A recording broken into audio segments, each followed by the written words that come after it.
Good morning, everybody, and welcome to Chassidus in the Morning, 15 minutes to change our lives. Look at the Chelak Aleph, Pasha Shemos, finishing off the Sikha, or the Keta, this section of the Sikha. So basically, we're discussing, we're just going to summarize, and then we're going to finish it off. And I think this is a very powerful Sikha and a very powerful message that we should all take. So basically, we asked the question beginning of the Sikha. It says, in this week's Pasha, the Parah says to the Egyptians, what are we doing with the Jewish problem, so to speak? And the Jewish people keep on growing and multiplying. And so he makes this decree, goes, Kol haben, hayelud, hayer, tashtichu, all the boys, you should throw them into the river, and all the daughters should keep alive. The question is, why do we need to have the double language? Just say all the boys throw into the river, and we'll know that the girls you don't. So why does he add, and the girls should keep alive? So the Rebbe explains, because keeping the girls alive was also part of the Gezerah, part of the decree. And ultimately, in spiritual terms, and we're talking about different levels. Physically, it means that the boys have to die and the girls have to live. But the Rebbe is saying that it's really telling us more that the girls should live, but live according to the ways of Mitzrayim, Egyptian lifestyle. And that's what they're trying to do, trying to keep them alive, but take away the Yiddishkeit. And on a deeper level, we're saying even saying the boys throw into the river, it doesn't just mean physically to death, but it means into the river, because the river was the source of Parnasa, the river was the Avodah Zarah of Mitzrayim. And the Rebbe says that Galus Mitzrayim is not something that just happened, but it's something that applies to us nowadays. And that's the source of all the Galus. So what does it mean for nowadays? What's throwing the kid into the river and keeping them alive, but taking rid of the Yiddishkeit? One of the ways this happens is in regards to this social pressure of sending our kids to get a proper education, quote unquote, and that the yeshiva education are good enough. And this is something that has existed for a long time. It still exists now, and even in Karnai, people talk about this. And people complain all the time that we need to get a proper education, and there's organizations that are fighting to take away our rights as parents to choose the proper education for our children. But the question is, and really the lesson of the learning of the lesson they're trying to teach us is, how do we view the Jewish education of our children? What is the purpose of the education, how important it is, and how much should they be learning of Torah versus secular studies? And should they be learning secular studies and things like this? And this is sort of the discussion we're having over here. It never says that the aver in the streets, what's the talk in the streets, is basically, if you learn, you send your kid to yeshiva, and now it's sort of a social pressure. You send them to yeshiva, a lot of parents are unhappy. What happens? A kid comes out and he's a batlan. He doesn't know how to do anything. As the Rebbe says in the Sikha, my kid will be such a battler, he doesn't even know how to polish shoes, not even the shoe shiner, which is like, the lowest job you can get. He doesn't know how to hold and that's what the word, he doesn't know how to hold the brush. Meaning my kid's not going to have any high school diploma, he has no chance in life. It's going to be living off government programs. As I saw a joke yesterday, a guy, he said, it was like a Polish guy, and he goes, they go, what do you do for a living? He goes, I'm a programmer. I'm on all the government programs. but on a serious note, if we're honest with ourselves, we can see from experience, you look around, that it's not everyone. And even though a lot of these people go through the system, not everyone comes out that have to go on government programs and that are struggling. A lot of people are very successful.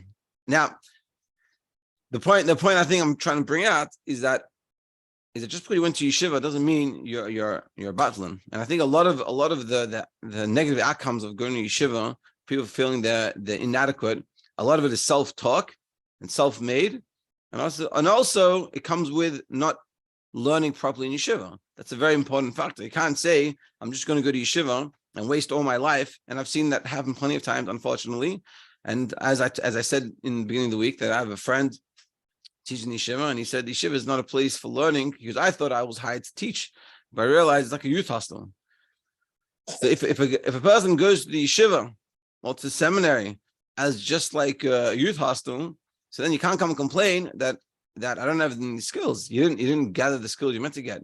Now, I'm not also saying that the purpose of the yeshiva is to give you skills so you can go above and beyond.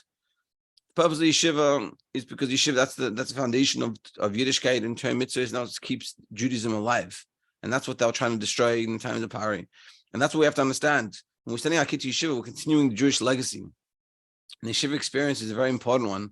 And like with the Chassidim, where the Bachrim were running away during the war, when they're running away during the war, the Friedrich said at any moment they had basically free to try to set up a yeshiva. Because yeshiva is the foundation of yeshiva is the foundation of our lives. So today we're going to finish off, and this is sort of what we're saying. So we have to realize the yeshiva is very important, and we have to understand that it sets us up for the proper foundations of what Judaism is all about. And this is and we if you want to see this clearly, see about the Chassidim in Russia, they want to send their kids to underground yeshivas.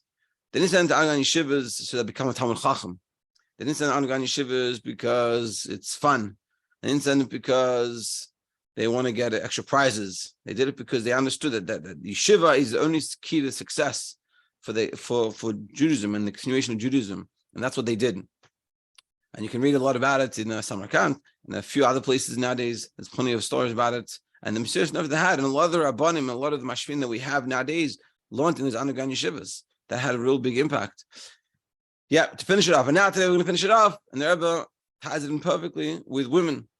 It's all about the women. Let's see. Hey. Just like the Galus Mitzrayim is the source of all the Galus. Meaning, Galus Mitzrayim is the beginning of everything. And because of that, we have all the other Galus in, and they all like it. We have the same decrees that were then. Nothing new. Everything is old. You know, we come and we think, we have problems that we never had. All these problems always existed. Like we said, so just like Galus Mitzrayim, we are living in Galus Mitzrayim, so to speak. So too, we have the same. We can look at Galus Mitzrayim and how they were successful. It's for us to also become successful. What happened by Galus Mitzrayim? What was the Gula? What was the redemption? What was the freedom? It says, just like the days of Yetzias Mitzrayim, of leaving Egypt, I'll show you miracles. So too with Mashiach, we'll see miracles nowadays. The future redemption will be like the redemption of Mitzrayim. Now, so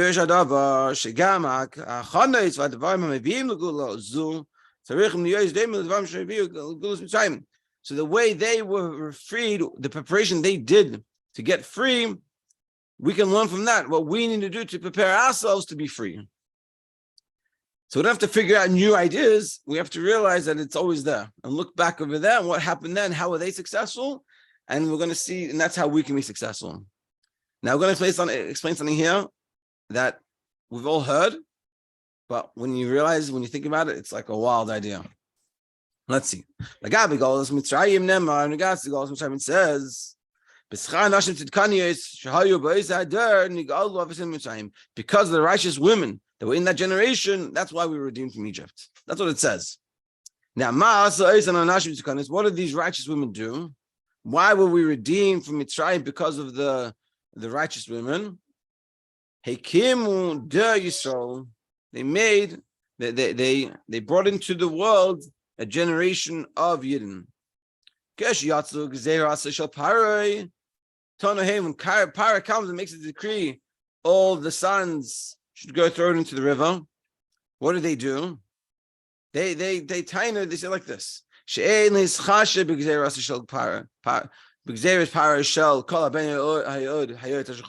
said, I don't care what Parah says. But being that Hashem made the command, Hashem commanded us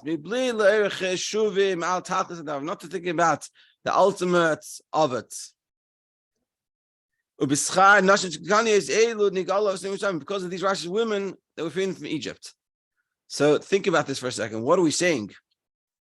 Parah makes a decree that all all males that are born are going to be thrown into the river. And what do the women say? I don't care. Hashem said we should have children. We're going to have children. It's a wild idea. They're putting themselves up to the possibility that the child that they have that gets born, soon after they're born, they're going to be killed. That's for shalom. And they said, and this is why I think they called it Nashim Tutkanis. They said, we're going to do it. We're going to have the mysterious nefesh. Who cares what Pari says? Hashem's in charge. Now we're going to understand what that means for us. But practically, it was a wild idea what they did. And because of that, we were merited to have Yetzias Mitzrayim. Av Ata came to them says, we can apply this to ourselves right now. Ka b'chol Medina, America, in every country, and specifically in America.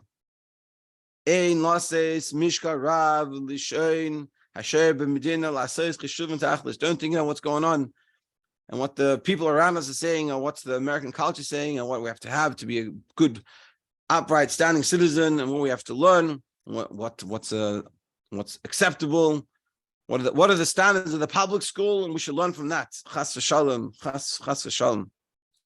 Yesh l'chanech esh ha'yeladim. We have to teach the children, kefi asher tziva HaKadosh Baruch Hu, as Hashem commanded us. V'hu yida l'yeladim v'gam l'hayrim. And Hashem will worry for the children and also for us.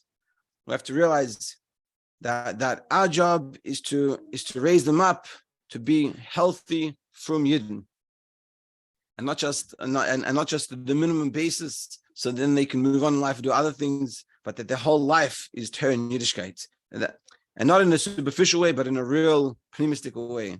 That, like as the Rebbe said once in the Sikha, he pointed to a kid, and he said he only knows that the world exists because it says in the Torah, Bereshis bara. And this is what we're talking about. That our kids, and again, like we said yesterday, we're not saying they can't learn English and maths and science, but why are we teaching them? We're teaching them so they can understand the pasuk better, they can understand what does it mean for Bereshis bara, or we're teaching them so they can be mensch, they can be a normal person, and not a nebach, and not a person that's gonna, when later on in life, not gonna be able to have a parnasa. You want them to understand the pasuk better, then gesund hate. And this is what the Rebbe is saying, that the kach and the job of a parent is to understand this message, and not to follow along blindly, but to understand this message that the key to the existence of the Jewish people is yeshiva. And sending a kid to yeshiva is not a sacrifice you have to have. It should be the schus that you get an opportunity. And if you think about the Chassidim in Russia had Mesiras Nefesh, literally, and the kids went to underground yeshivas, had to hide, they'll put kids in hiding just so they could learn Torah. So we don't have to worry about that, but we have to realize the importance of the yeshiva. And of course, it also means, like we said before, it doesn't mean just stick them in yeshiva, even though it's not right for them. And if you speak to the people that run yeshivas and the mashpiyim, from the little that I heard, a lot of the issues is the fact that the kid is on the right place. So of course, if you're not in the right place, and so you just, and it's not working out, it's I know it's hard, but we have to make the right decisions. What's best for that child? But it doesn't mean just stick them in the yeshiva and then we're design this message. But they have to have a good yeshiva experience, and they should have good clarity on what they're trying to achieve and have the tools to achieve it. And of course, if we do that, everything else works out very well. Just to finish it off, specifically not caring and not going about the decree of Pari. We save the children, and that brings the gula. Sending the kids to yeshivas or brings the gula.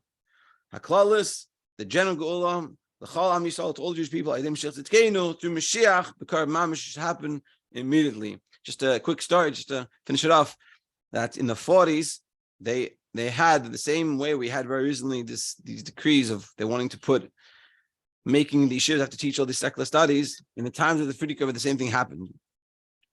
And they were trying to enforce that the yeshivas have to teach a lot of secular studies. So the way they nullified it was because the Chassidim went to the governor, whoever it was, trying to implement it. And they said that you have to understand something. Think about how it's going to look. They said, the Friedrich Rebbe, of course, he wasn't called the Friedrich at the time. They said the Friedrich Rebbe, he's not listening, and he's going to make sure that all the yeshivas, and he's going to push, and he was pushing that this shouldn't happen. He said he's going to continue teaching them. What are you going to do? You're going to put him in jail? He said this guy, the Friedrich Rebbe, was put in jail in Russia for teaching Torah. Now in communist Russia. Now he's coming to the free America, and he's also be put into jail. How you guys going to look? You're going to look like you're like communists. And because of that, they decided to nullify it. So Mitzvah Hashem, by us, we should have success in our yeshiva and our kids' yeshiva experience. And it takes a lot of effort from the parents and knowing the right place for the yeshiva, right yeshiva for the child, and putting the efforts. And the Mitzvah Hashem, we should be successful. And like we said, through the Mesiras Nefesh, we're going to have the Mitzvah Hashem, the Gula Mitzvah Shlema. Thank you very, very much. Have a great Shabbos, everybody.